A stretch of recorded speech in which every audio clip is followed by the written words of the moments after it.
வாங்க இன்றைக்கி வந்து நம்ம வேப்பம்பூ புளிக்குழம்பு எப்படி செய்யறதுன்னு பார்க்கலாம். அதுக்கு மண் சட்டி வச்சு எண்ணெய் ஊற்றி கடுகு போட்டிருக்கிறேன். கடுகு பொரிஞ்சதும் கடலப்பருப்பு உளுத்தம்பருப்பு போட்டுக்கலாம். கடலப்பருப்பு உளுத்தம்பருப்பு போட்டு செவந்த பின்னாடி சீரகமும் வெந்தயமும் கொஞ்சம் போட்டுக்கலாம்.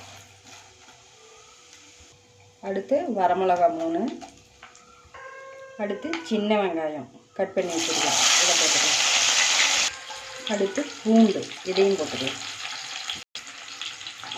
வெங்காயம் பூண்டு கொஞ்சம் நேரம் வணங்கட்டும். வெங்காயம் பூண்டு வணங்கிருச்சு. அதுக்கப்புறம் ஒரு 2 தக்காளி கட் பண்ணி வச்சுக்கிது, இதையும் சேர்த்துக்கலாம். இதையும் சேர்த்து தக்காளி நல்லா வணங்கட்டும் கொஞ்சம் நேரம். கருவேப்பிலை தழை, கல்லுப்பு கொஞ்சம்,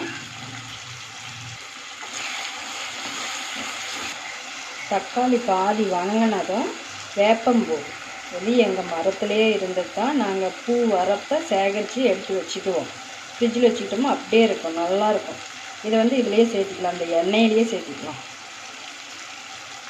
சேர்த்து நல்லா ஒரு கிளறி விடலாம் எண்ணெயிலேயே.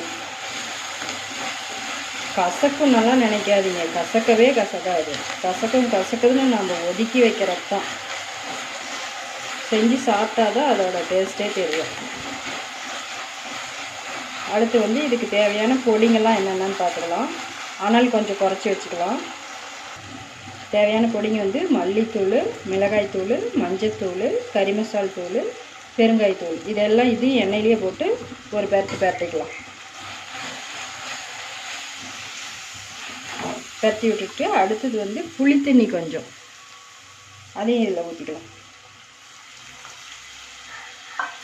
இதையும் சேர்த்து நல்லா ஒரு கிளறி விட்டு இன்னும் கொஞ்சம் தண்ணி சேர்த்திக்கலாம். ரொம்ப கல்லாட்டம் இருக்குது பாருங்க.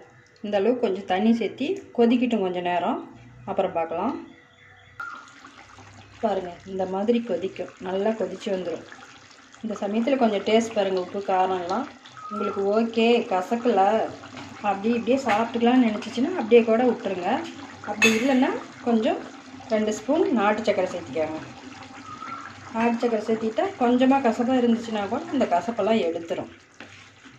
ஒரு கொஞ்சம் நேரம் கொதிக்கிட்டோம் பாருங்க.